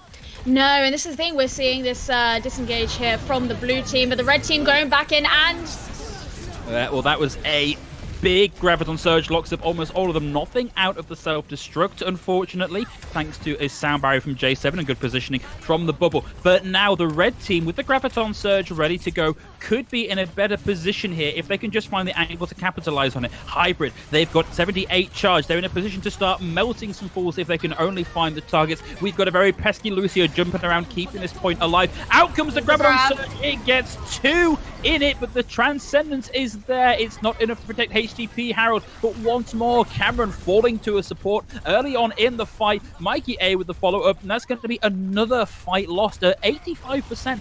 Really, the red team only have one more go at this. You know, what we saw happen there with Cameron is he actually dived into the grab to go and get that clear damage with the bubble, but there was just too much damage going on to him. And now it's really looking, Phil, like the red team just aren't going to get much of a chance to try and cap this back. You know, but in a scrim environment, if we can get it to map 5 and you know, this third point on a control map, then that's a pretty interesting place to be for a scrim. HTP Harold does get the better of their opposite number, and with 2 down already, even with the swap over onto the Doomfist to try and bring this down and keep it alive, it's just not going to be enough. There aren't enough bodies left on the point, although that was a nice roll in initiation coming out from Hybrid. Displaces a lot of people, but they have to get off the point for too long, and it's 6 over. So we're at 1-1 on Ilios. Yeah, and pretty much once you're in that situation where you are having to change heroes or make decisions just so you can get back to the point quicker, you're probably not going to cap the point again. I mean, we saw Hybrid while he was on the Zarya use his own personal bubble just to be able to touch, and he got brought down fairly quickly, and it just doesn't really work very well. And it was just a very, very good control there from the blue team. But of course, moving on to Lighthouse to see who is the true victor of Ilios, and they're actually going to be running slightly different compositions this time. Yeah, what do you make of this, running both the change in the Diva over to the Sombra and the change in the Zenyatta over to Ana for the blue team? I prefer Broadwell on Ana. I think, like, even when you're not thinking of it in the general sense, I think Broadwell has actually shown very well that he's a good Ana. And actually, Phil, you and I are very familiar with Broadwell because he is a player in Belong's Arena Clash tournament here in the UK, representing Hull, I believe. Ah, yes, the Humber Hunters. Local boys doing good. So I think it'd be interesting because this, you know, the underside of this point as well is very vulnerable to an EMP. Ooh. And if Morsi can bring up his ult charge very quickly, then actually that can work fairly well for them. Yeah, the point has flipped now, but we've lost both main tanks. I mean, and this is Aces a wild sort of territory. But we are going to see the D-Mech come through, and we've also lost George Lyon. So this really could still go either way, but all the while this is ticking on, this is red team capture progress. Morsi with the EMP ready to go. Once they're confident they've got the rest of the team and the high charge on this area, we're going to see this EMP come out. It's good. It finds for all of these people with their personal data thrown all over the place. But it didn't get 7 able to get in with the sound barrier. Shatter goes in, gets stunned out of it into the shield. What is going on here? Red team still keeping control of the point. And the thing there is that Graviton was brought out, and it was actually a fairly good opportunity, but there just wasn't the follow-up. And, you know, especially when your Ana was down, so she couldn't provide that anti-nade. And in fact, we see now Morsi and Broadwell switching onto the Diva and the Zenyatta, respectively. So they tried, they wanted to use that EMP, they wanted to use the anti-nades and see how it went, and it just didn't work out for them, and they don't want to take the risk any further. So they are going to have to build up their ults to match what their opposing team has, but it's more of a comfortable composition for them now. Yeah, it's a Sisyphean dilemma, having to push this rock back up, and 1 kill already, 2 for the red team. And, I mean, honestly, with the blue team coming into a Graviton Surge with nothing really on board to counter it except the sound barrier that you maybe want to hold on to for a little longer, it was never going to go much better than that. And the fact here is that the red team just aren't really using ultimates very excessively. You know, they use their graviton surge, but they still have so many sitting on the board, and it just kind of goes to show that if they can win these neutral fights, that's actually something to be quite scared of. But of course, we're still waiting for the blue team to actually build more up. They have the rally and the sound barrier ready to go, but only the rally you use to initiate. Yeah, not a bad initiation tool, but they've got to start getting it to the point. There we go. Overtime has been ticked over. Nice bomb from Hunter. Takes George out of the fight. So 5v6 already. We've got the Abs still with the Transcendence ready to go. So that's a lot that they can do here to keep their team alive. Main tank down, though. Cameron is able to find them. And there's no shield, so it's a huge bomb from Morsey. The question is whether they're going to be able to flip it over. It's looking like they are. So we're on the 1% to 99%. They've got some ways to go. But now that they have that control, they can start exerting it back onto the red team, what the red team were exerting onto them. And that is, as they start to filter in and come in, you know, the blue team can start protecting the point and actually putting so much damage onto the team as they come in that they can't even reach the point in the first place. And that is the issue they were having when they were attempting to attack. That's a beautiful displace from Morsey. Knocks Cameron down onto the low ground. Really advanced tech there from the Diva. Numlocked has the Earth Shadow ready to go. Maybe doesn't need it just yet. Red team sort of poking around the corner here, looking to maybe do what they can to build in their ultimates. Hammer against Hammer. Cameron versus Numlock. Numlock falls very, very low. Very quickly brought back in. And this is aggressive coming out from the red team. That Shatter went right into the waiting shield of Cameron. Hybrid has the Graviton Surge ready to go. Mikey A throws there. No, Hybrid throws theirs out. First kill, and crucially, they take Mikey A down. That is everything on the back of one ultimate for the red team. Completely flip that around. Nobody left for the blue team except that one pesky Lucio, who does get the sound barrier off. Huge from HCP Harold. Is that going to be enough for them to bring this back? Maybe not, as we see the overtime wick tick down with Hunter with a cheeky wave goodbye on Ilios. And I think we actually saw an example at the end there of where there is maybe a slight, whether it's miscommunication or just sort of disparities somewhere in the team, because we saw when Cameron and Numlocked were actually, you know, fighting one another, once Numlock's bubble went down, that's when he started to back off, which is, you know, correct, right? You don't have as much protection. He started to back towards the point, but that was also the same time that we saw Mikey A go down. So he provided that bubble and then immediately died. And when you don't have that Zarya to provide the damage, and then the blue team, they were really, you know, at the mercy of the Graviton that happened, that's where we kind of saw that issue, because we see the main tank making a really good decision that the rest of the team should be following, and someone shouldn't be dying at that point, especially not your Zarya. Yeah, absolutely right. However, I hope you've all been enjoying the game so far, but we are going to take a very short break, but please don't go anywhere because the enjoyment will continue in just a few minutes.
Welcome back, everybody. Here we are still in the Team UK Overwatch World Cup trial selection, very kindly brought to you by the NUEL. This is one of the UK's university tournaments. And of course, if you are at university, you'd like to get involved with the NUEL, then there is information aplenty in the stream as to how you can do this. But we're coming back into a game.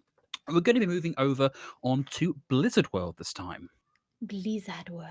Blizzard World. I swear that's how it says it at the start. Blizzard World's one of those maps that I always see really divided opinions on. You either love it or you really don't like it. But one thing that I'm actually hoping is, like we saw on Dorado, some of the maps that we've seen already, the teams were allowed to play a little bit more DPS heavy, and this is one of those maps where you can see things like a Pharaoh Widow composition, and I think it'd be quite fun actually to see how that would go down with these two teams, especially given that especially with these DPS players like Mikey A or people like George Lion, they have done very well when playing on those DPS heroes because that's what they've always been used to. I mean, Mikey A, he's been a professional player since 2015. So since before the game was actually publicly released, he was on G2 esports all the way from the beginning. And he has been through so many different teams. I believe he was on FaZe Clan, Cloud9 EU, I think, and then of course made it onto British Hurricane. And so in all that time, he was so very much a DPS player. So seeing him actually be able to play those heroes he's a little bit more practiced on. He started learning the Zarya, I believe, for Team UK actually last year. So actually having to switch those roles was a little bit, something new for him. And then, of course, George Lion, we mentioned earlier, he's a streamer. He can pretty much play whatever he wants, whenever he wants. So there are members, there are members on these teams who, do so much so much better when they're playing like that. I mean, Zeal, again, he's another one. He most recently played for Eternal Academy in Contenders, so he's one of those academy team guys. Before that, he was on Shoes Money Crew, and he's been on the Brigitte role for a little bit of time, so I'm sure he's actually been having quite a lot of fun being able to play the Genji and the Doomfist and whatever else we've seen from him today. So I think on Blizzard World, it would actually be quite fun to see them be allowed to stretch their legs and try these things again. Yeah, that's right. The Brigitte gel has not been completely demolished, but the bars have been loosened, and you can squeeze through in a few circumstances. All right, well, let's see as the teams actually start to decide what they're going to have. The attacking team so far, they look like they're picking things, but nothing from the defenders thus far. And it's important to know that we're actually staying with the main tanks haven't switched again. We've got Cameron still on the red team and Numlock still repping the blue team. And things have been a lot more even since those two main tanks switched. Yeah, it's. I wish I had a good enough understanding of the game to tell you exactly why that might be. But as we've established, I'm the play-by-play caster, so I don't really know why anything's happening. But this is it's a very late arrival to the point for the defending team. I mean, it's not really hurt them in any way, but normally they've got a good 20 seconds or so to get George Lion on the Sombra into a position where they can scout. There's a lot of data being passed back already. Oh, George Lion nearly being landed on there. Yeah. Still in the back. I think he's looking for a hack. There we go. Did he actually manage to land it? No, he didn't. So Cameron didn't get hacked, but his position was, of course, given away. Yeah, there's the hack that they wanted. Oh, and Mikey A causing trouble for Hybrid. Getting up close and personal with the Widowmaker, able to get the better of that exchange. Cameron does knock Numlocked out of the fight as well. So, not a flawless exchange. And if the blue team are good about this, they may be able to hold on here. But the red team have a little bit of an advantage if they can get in quickly enough. We're seeing Hybrid actually switch over onto the Tracer as well. And that's pretty much because the Widowmaker getting harassed by a Tracer is a pretty strong counter. And she won't be able to do her job if she actually has that constantly on her back. So switching to that Tracer will make him, a lot more effective in this fight. Yeah. Zeal keeps looking for these hacks. Morsi too quick with the flick, managing to undo that, but a big nade comes out. Broadwell has the nano boost ready to go. Numlock falls first in the fight already, and we've nearly got Zeal with the Transcendence ready to go. Primal Rage thrown in by Cameron. That's 1-1. That's Divas trading out there. And we are going to see the red team managing to come in and make a good stab at getting this in. Zeal tries to get the hack on the Tracer on the way in. EMP will do it for you. Just find Mikey A. The sound barrier stripped out. Broadwell still hacked. They have managed to come in for the recontest, but it looks like the red team are still going to be able to hold on to this. It's a big hack, but it's also a big investment of ultimates into a fight that looks like it may well be pretty lost already. I found that quite interesting there that actually J7 used his sound barrier as sort of an aggressive initiator, and generally the sound barrier is the last sort of support ultimate that we would see being used. Is that there are certain support players who would use a Transcendence for that, such as Shaz from the LA Gladiators, but sound barrier typically is used quite defensively. So to see him do that, and obviously the team followed up to actually try and hold off on the point, I think it was not necessarily a fight that was going to be in their favor anyway, because so many members of the red team were already there and they didn't have all of the members of the blue team to sort of follow up. But, you know, moving on. Yeah, we do see, we were on board with Mikey A looking for the pulse bomb. It does get taken out by Hunter, and that's huge. HTP Harold, it's taken out in the middle of dropping the beats. Big unfortunate. Big unfortunate. Well, now we're actually seeing the blue team be able to secure this defense, and you know they could have done that without wasting their sound barrier, but I digress. They're getting closer and closer to a number of their ults, but members of the red team actually already have theirs, so it'd be a question whether the red team can actually use theirs before the blue team manage to have theirs on the board. Yeah, aggressive from Cameron, dives in, does displace the healers from the high ground.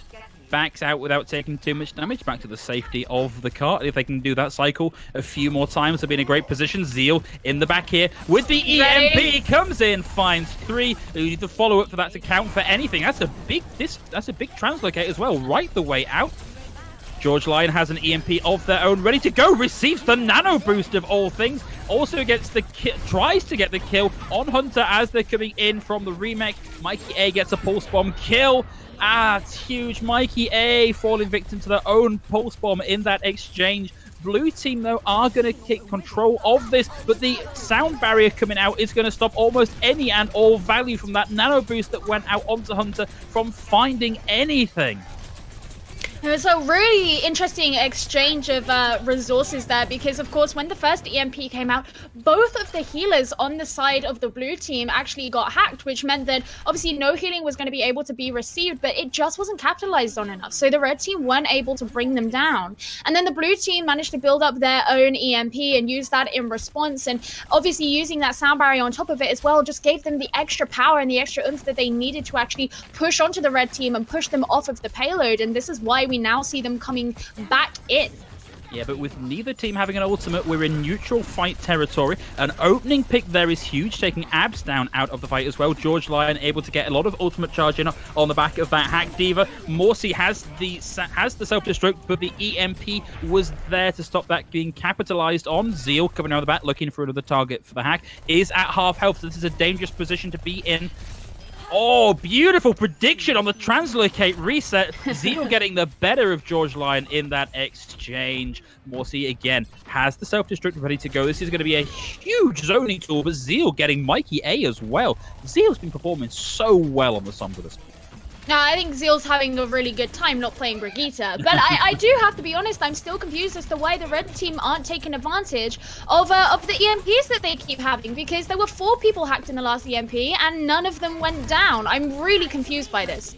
Yeah, it's really unfortunate. We do have a lot of tools to play with now, but George Lion has the EMP ready to go, which can shut down quite a few of these, or at least make it harder to get any value from it. Out comes another bomb from Morsi, not able to find anything with it, which is in classically a pretty good place to throw a bomb. Hunter managing to take Numlock down out of the fight, and Morsi gets his second pulse bomb of the fight down into the Hungry Maw of the Diva, and to top it off, a beautiful kill with the self-destruct, but a big hack comes out from George Lion. We need somebody there from the blue team to capitalize on it. 1 kill on the back of that EMP is not really enough. Numlock manages to find a second. Here's the answering EMP from Zeal. They're getting pressured away from it, not able to get any sort of follow-up damage into the back of it.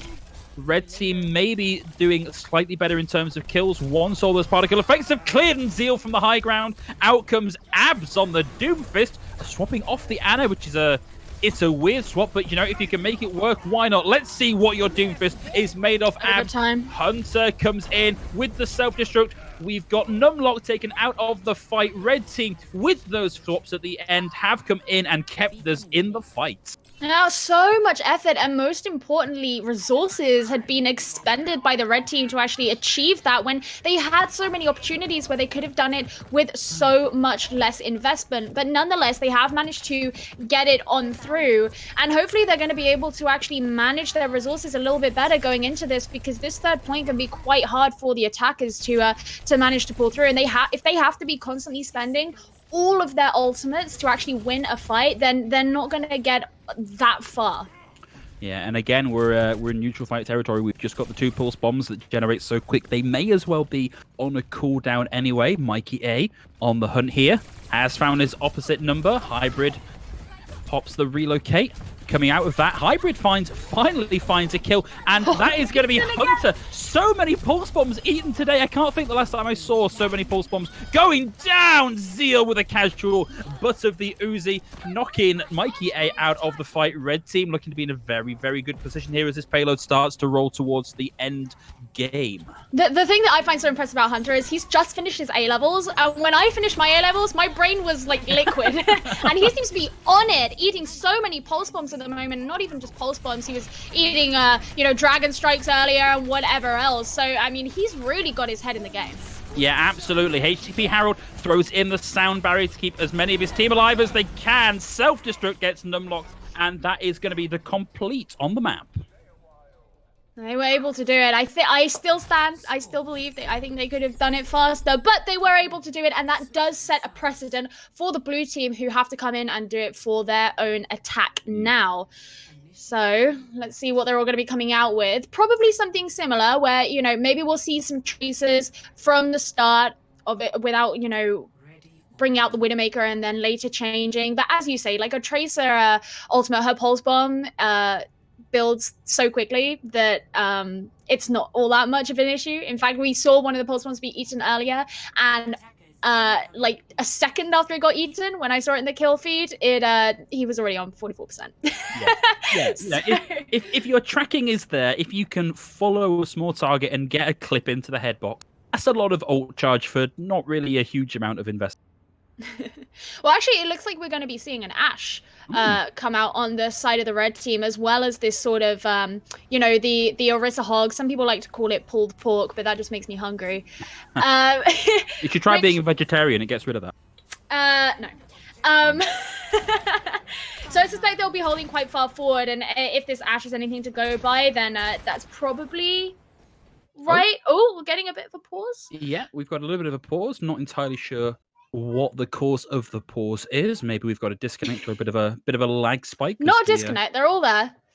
They're all there so far. Oh, that's a no. very, very quick pause. Over down. and done with. And we're back. Yeah, Hybrid on the Ashe, looking for targets, getting the boost from the Mercy. Also going to be doing that to look for the Sombra, putting out her dynamite. But yeah, here we go. We've got the Orisa based up on this forward higher ground, and it also gives the Roadhog a much better opportunity to actually use that hook as people come in through the entrance. But they can also start to monitor this, back entrance here that Mikey A is starting to, seek. Yeah, he's looking for a target. But who do you hack here, really? Who's the key? Oh, well, it doesn't matter. It doesn't matter. Turns out hook beats hack most of the time. Bunker comp starting to work out well for the red team, although we do lose the Torb in the exchange.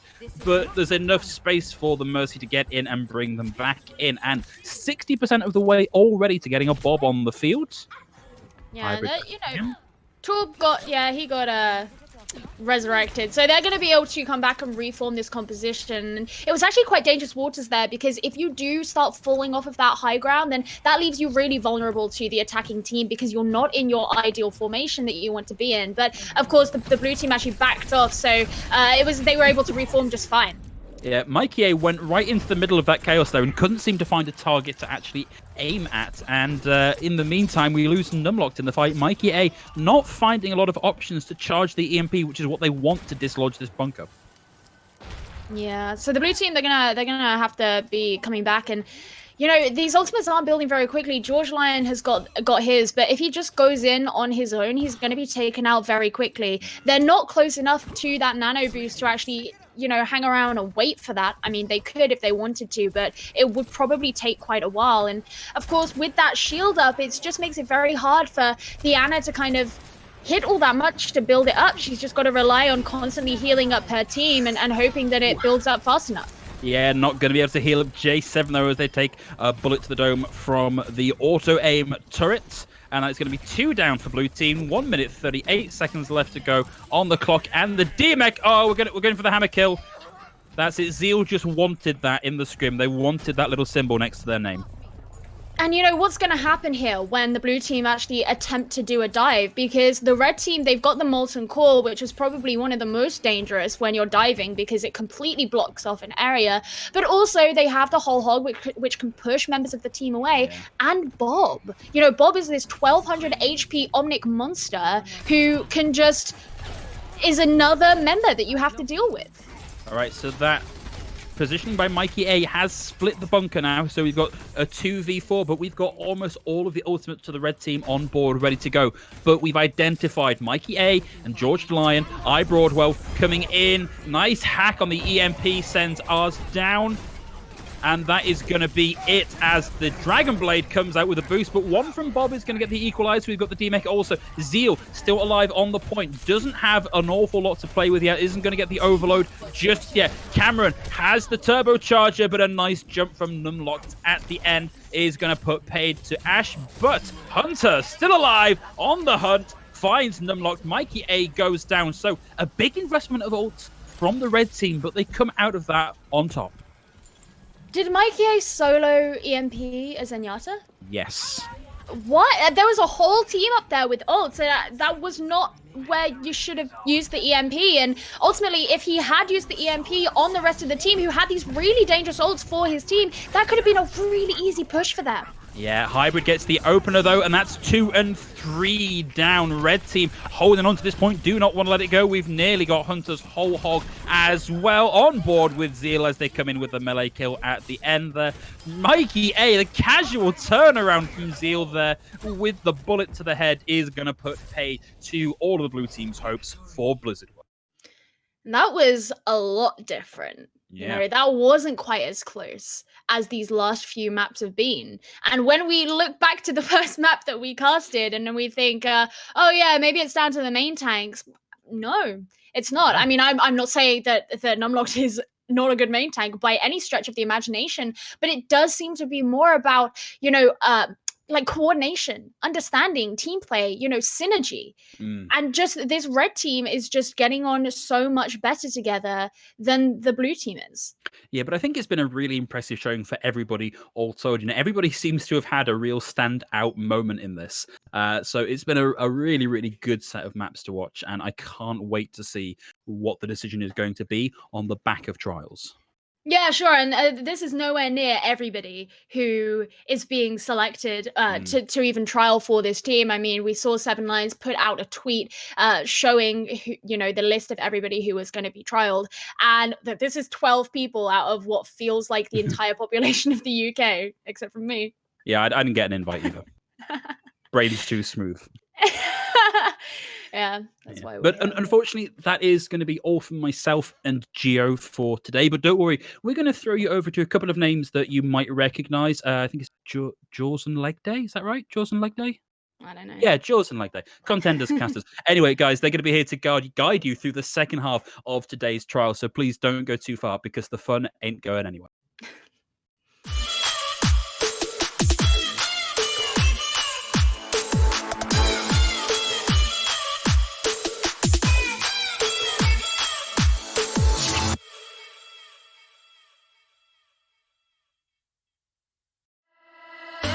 Something going on here. It fills me up, brings me to tears.